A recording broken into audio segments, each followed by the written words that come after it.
Welcome back to the Seafarer Social Podcast. I have a fantastic guest with me today. I'm with Tim.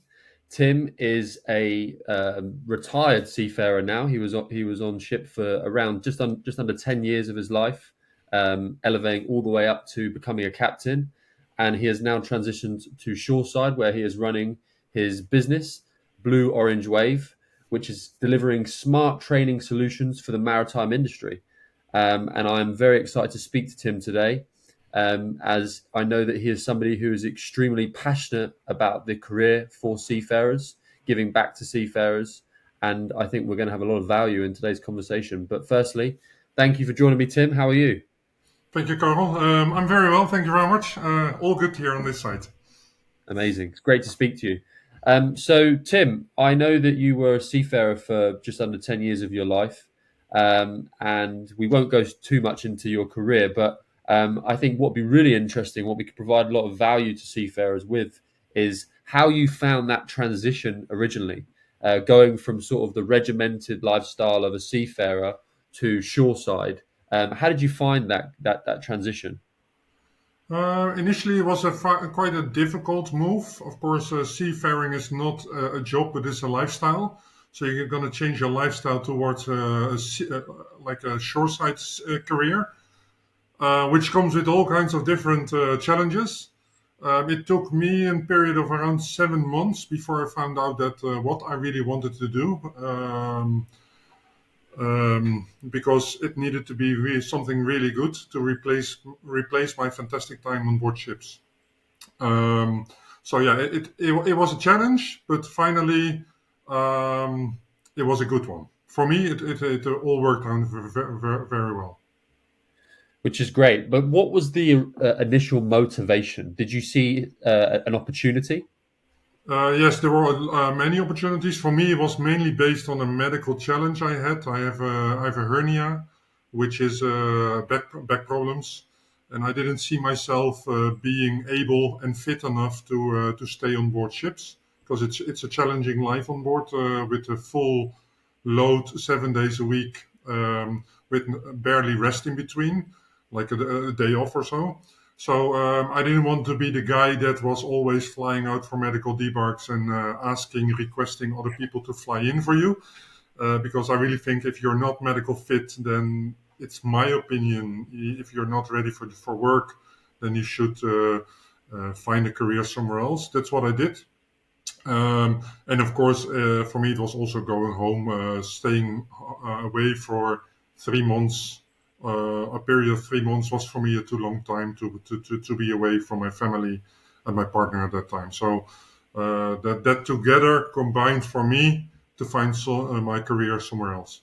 Sure. And how long did it take for you to go back to shoreside work to actually founding Blue Orange Wave? What was the time gap? I quit sailing in actually end 2012, and I started Blue Orange Wave in January 2018. Of course, the whole work before it, preparing for the start of my own company, started actually in October 2017. So I was a time span of around 5 years. And I did jobs in two different companies in that respect. So after my time at sea, I worked for a training company. They have global training sites focusing on the offshore industry, wind, oil, gas, and also the maritime industry. And that's where I learned everything about, for later in my career and with my company, everything about the development of training methods and didactics. And I worked for a virtual reality software company where we implemented virtual reality training software into the maritime industry. That's what I did for them. And that combined, so my sailing time, my learning time in like a training company, and my software experience, that together made me starting Blue Orange Wave at the end of 2017. So there was a 5 year run up to actually Correct. founding the company. One of the things I find when I speak to seafarers is that they have ideas, like everybody does, in terms of things they'd like to do after working on board. but they struggle to maybe have a network, maybe have the right guidance of how to start their own business, how to find a corporate position. Did you manage to ever have like a mentor? Is that something you ever had, or where would you look for guidance in how to sort of take your professionalism to the next level once you left working on board? I was very lucky to be raised in a family where entrepreneuring was hot. So everyone in our family was always entrepreneuring. So that helped me a lot in, okay, I wanted to start something, but I didn't know in what. Um, my advice would be work out a good idea. If you have a good idea, that's fantastic. Stay with your idea and try to find leverage in the industry for your ideas. As well, financing, and that's where my predecessors in the podcast also talked about. Plan your financial life, and that's also with starting a company. If you can finance the company yourself, you are the most lucky person because you don't need investors for your ideas. Ideas are nothing worth it until you start something and until you work in it. Then it gets value, and that value is at a certain point interesting for investors. But at the start of the idea, what is the value of an idea is nothing. So they can just put in money in there, whatever they say it's worth it, and then on the pace forward, there's more money required, so then they can get more shares and more shares from your part, where you're losing your idea. So my advice would be find leverage, find financing in your own circle, for yourself, and then start something. I think that's a really strong piece of advice. But in order to be able to be in the position where you can finance something, you obviously have to A, have the network of family and friends who are prepared to maybe give you some money, but B, also save up some cash. And I think that's a really important topic when I speak to seafarers. And perhaps something that's not discussed enough is life after sea when it comes to financial investing. Did you, while you were working on board for your 10 years, were you setting aside money every month into a savings account for a rainy day, or and where did you learn your financial literacy? When I started working, my first few wages I put on a savings account, and I always called that freedom money. So there was an account with around 10,000 euros on there, which gave me the freedom of being able to resign whenever I wanted. And if companies were making it difficult for me, I could say bye bye, I'm leaving, and then at least I could cover, like in the Netherlands, could cover a time of 3 months. That I had the time to comfortably look for something else. So that was my freedom money, and it was always sitting on a bank account somewhere. And that helped me in the start of my company. I had that freedom money there already, and it helped me in becoming that free entrepreneur. And until the time of today, I still have 100% of the shares of my company, and I don't need external financial um, gifts or companies or investors to run my company. And that really helped me in the start of the company itself. But freedom money is, I think, an advice for everyone. If you can do it because it gives you lots of freedom and also possibilities in the future. Yeah, I think that's a really great piece of advice to create some sort of freedom money pot. Maybe we could all benefit from that actually. Um, I think sometimes obviously it changes based on people's circumstances. Like obviously, many of seafarers from perhaps not from Europe, for example, they might rely on those wages heavily more to feed not just their family but their external family as well. Um, I spoke to lots of people in the Philippines, as I know you have as well, and that's something they find. In fact, when their salary comes in, it usually goes straight back home immediately. They don't even see it necessarily. But I think actually we could all benefit from learning a little bit more about financial literacy and how to make sure that we save for certain occasions. So, like you said, a freedom pot, maybe a small investment pot for some sort of business idea you have in the future. And I think the benefit of obviously working on board is that you have minimal costs when you're on board as well. So capitalize on that while you can. Yes, that's one. And two, yes, most of the money goes directly home. But if you catch a little bit of that money into a separate account, it also distresses the family when you resign from a job or when you have challenges with your boss, because from that account you still can pay the amount of money that needs to go to the family every month. So in the longer stretch, it will release the pressure on seafarers while they're being at sea, because there's always income for at least a few months after they resign or after they move to companies or there's issues. So the mental health on seafarers is also on yourself, is also lowering the mental stress when something happens. Yeah, I totally agree. Really important. If you can, definitely do it because, like you said, it doesn't just elevate stress from your life, but actually, when you look at it from that perspective, it also gives some sort of reassurance to the family back home that if something does happen, there is money there for us to be able to figure things out. Yeah. I want to touch a little bit more on Blue Orange Wave. I want to know specifically what innovative training solutions you're currently working on, what products you currently have, and in particular, how these are transforming the overall maritime training industry and the benefits they offer to next generation seafarers. Yeah. So when I started Blue Orange Wave, that's I think the most important part is learning on board ships. Learning in maritime companies is still very old-fashioned and conservative. So we still learn a lot with PowerPoint because it's comfortable. You can work it offline, and we do it always the way we do it.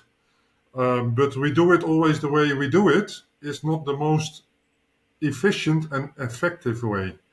If we look to knowledge retention rates of PowerPoint or standard computer-based training, which is a very passive way behind sitting behind a computer trying to absorb very boring knowledge, comes to a knowledge retention rate of a maximum of 30% after 1 month only. So from everything that you put in there, after 1 month, there's only 30% of that knowledge left in the mind of a person. If you look to active learning, doing it yourself, doing something while you can receive the knowledge and place it in the position where you normally use it, for instance, virtual reality, then the knowledge retention rates go up to 75%. So we gain 45% of knowledge, kept knowledge, in the heads of people. So that was for me so captivating for myself that I thought I have to do something with that. That was the reason to start Blue Orange Wave, because there's many learning technologies available on the market which can help to raise the knowledge retention rates, and help finally to also, and that's always a bit more difficult topic in maritime learning, the return on the investment. Return on investment on training is very difficult to prove, but if you can prove that you gain the knowledge retention rates and people get better, are better prepared for the work they have to do, then it can help in stepping into new technologies. And that was for me the reason to start Blue Orange Wave. We focus with our partners, our software partners, on developing products that are effective and efficient in the maritime industry, because maritime industry has all kinds of regulations. That's one of a big topic. But the other topic is that you're able to learn on board using no access to internet. And because we all know that internet is not always very stable, especially not if you think about streaming virtual reality over the satellite. So that's quite a big challenge. It's getting better, but we are not there yet. So that's one of the key elements that we have in our training tools that we deliver to the market, is that you can train offline. And also that companies are able to create their own content. So you're not always depending on third-party content providers. That gives a lot of inflexibility to companies and the offering of their training curriculum. Also, they have to give away their knowledge to third-party content providers because they need to put the content into the platform, into the learning platform, and that's where our software can do that all yourself. So that was for me the three key elements to start Blue Orange Wave, and that's what we do and deliver to the market. The benefit for the seafarer is that you can learn in your own time. So when is the best moment that you maintain knowledge and that you absorb knowledge is on the moments that you feel most comfortable. So Yeah. if you can learn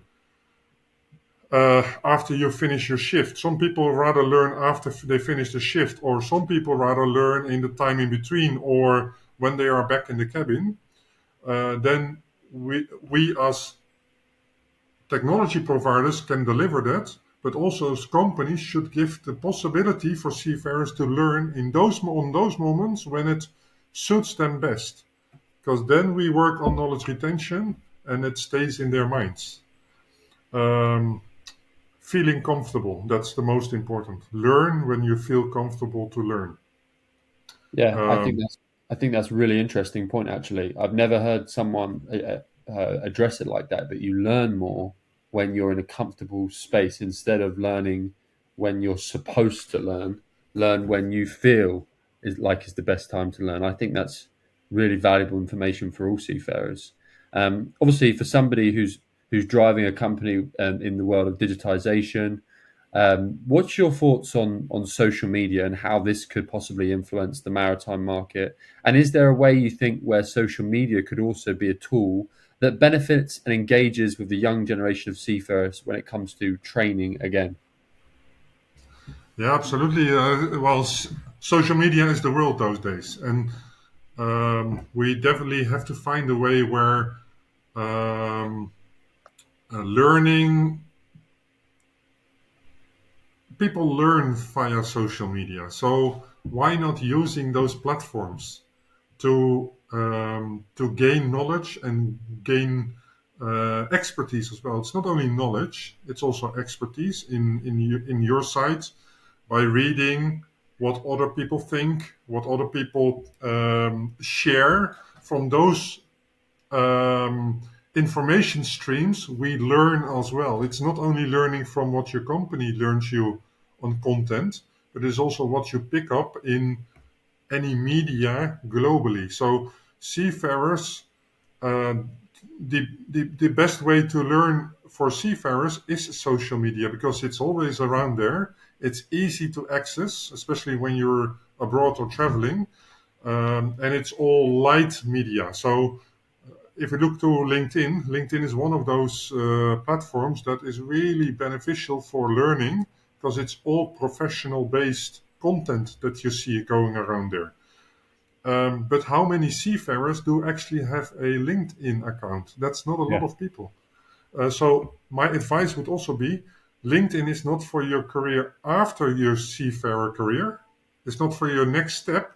It starts already when you start when you start your career as a seafarer.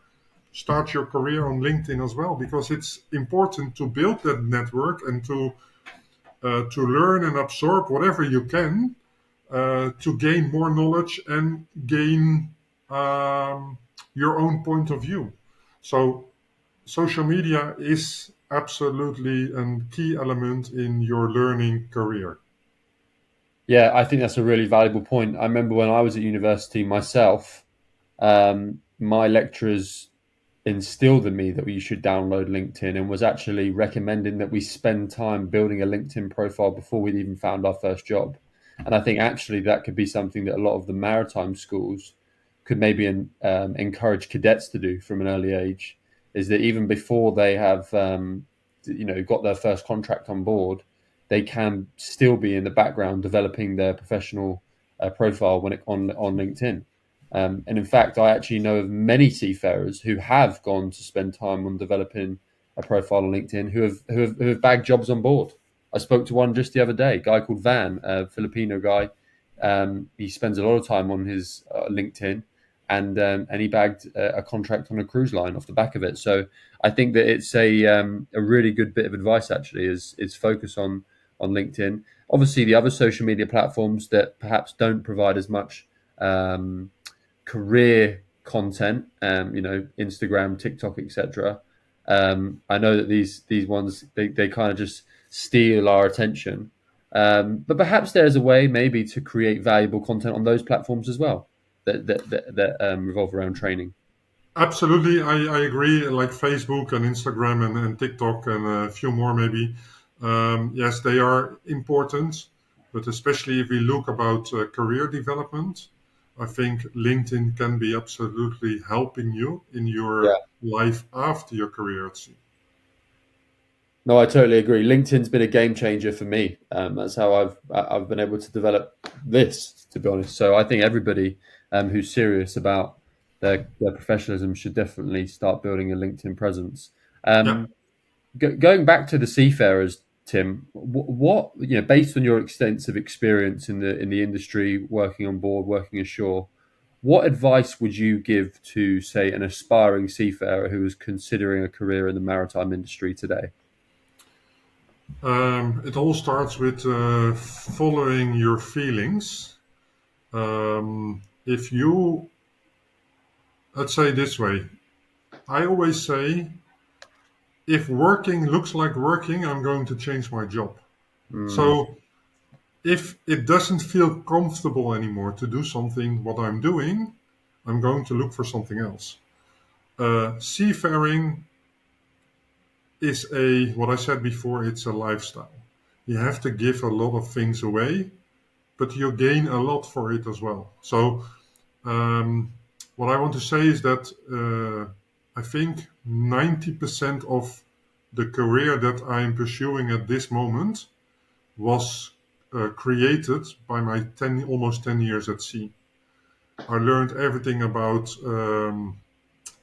going and making the extra step when it's necessary. And that's what you really learn on board. Sometimes there's moments that you can cry, but you know you have to continue because you cannot give up. There's no way to give up because you have to continue. The ship is moving forward. You have to move forward with it. Um, and that's also what you use in your future career shoreside, that you will make that extra step anytime. So when other people give up, most seafarers in land-based jobs make that extra step, and that makes you mm. absolutely valuable for the company you're going to work in. So um, that's what and there's, if as long as you follow your feelings and the feelings are good with the job, you will do that extra step. So seafaring is more than working only. It's a fantastic experience. You can see the world. We are traveling, all these kind of things, but it all has to come with a comfortable feeling for yourself for what you're doing. I really like that quote. When you feel like giving up, you must move forward because the ship must move forward. That's a really, really nice way to put it. And actually, on top of that, it also made me think back to times where I've spoke to employers who have said, actually, we want people, merchant navy people, to join us on board. Absolutely. Not because necessarily they have an academic background which benefits us, but they have a mindset background which we need. We need people who are resilient characters and get stuff done. And I think actually you're right. People from the merchant navy probably they don't realize this actually, but they've got a lot more desire within the workspace than Absolutely. maybe what they think. So if I look to all those companies shoreside that put in their job applications, you need a certain level that you operated or in a level of graduation. Come on, guys, forget that. It's not Yeah, important. So who's going to ask which grades you had at primary school? Nobody's asking that. yeah, So why is it the grades at your study that you did so important after 10 years at sea? So you're coming shoreside and then people going to ask what your grades were at your nautical academy. Hello, how important is that? Do we forget the 10 years in between that I gave way more I stepped away from my family. I did everything for the job to make it happen. And Yeah. what is more important than this? Eh? Know that you have that, and you did way more for your job than any other people do on an seagoing career. And I would also say, just to add on top of that, in the corporate world nowadays, it's very difficult to find someone that will stick around. Everybody's on the move. Everybody's trying to find the next paycheck. No one has the discipline to really stick with a company and see it through. And I actually think, as an employer, 2 3 years you maybe. yeah, exactly. As an employer, you die for someone like that. So I think really seafarers more than ever actually have a competitive advantage in the workspace shoreside now than maybe ever. Um, Final question from me.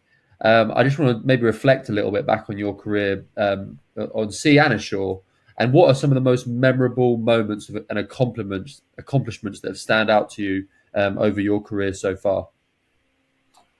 Yeah, my career at sea is one of all kinds of successes for myself. I had a great time at sea. Was really, I think it's still one of my best times in my career, overall career. Of course, coming from I did Maritime Academy in Amsterdam, in the Netherlands. Joining from your cadetship into your first job, that was absolutely fantastic. Being asked by the company to stay because they were so happy after my cadetship. That was my accomplishment number one. Then growing through the ranks, I did all kinds of different things. I did also some new builds of ships, which gained a lot of experience for me. I set up training programs for the company. It was all kinds of things on the side of seafaring as well. Um, Being able to do that all and to work in fantastic teams, changing teams all the times, that was very interesting for myself. And then, yeah, my biggest accomplishment for myself is starting my own business. That was, yeah, it's a life changing moment because then you have to do it all for yourself and you have to gain your own salary. And if you lack 1 month, then you have less salary, and you really think, how I'm going to do this. And now, growing the company, that is one of the next steps that I'm in now. So we started last November with hiring people in the Philippines to grow our company there for the Asian market, etc. And I love to work with the people in the Philippines. Are fantastic people to work with. So all great experiences. Yeah, and that's my next step. How I'm going to develop the company further. That's what I'm really looking forward to. But all based on the knowledge that I gained on board ships. As a personal note as well, Tim, obviously it's Pride Month this month, which is a very important month for seafarers who are part of the LGBTQ plus community. Um, my understanding is that you're also part of this community, and I'd like to maybe get your perspective of what it's been like being part of that community and working on board, and perhaps advice that you have for those who are also part of that, who are also seafarers. Yeah, of course. Yes, I am. I am part of that community with a certain pride. Um, yeah, so for me, I think the most important is that people can feel comfortable in who they are. And Pride Month is definitely helping in that respect, that we as companies globally put effort in there in this month, but I think it goes further than this month only.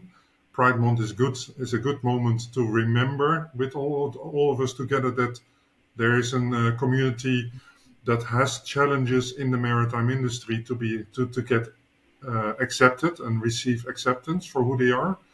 And I think that's the basis of everything.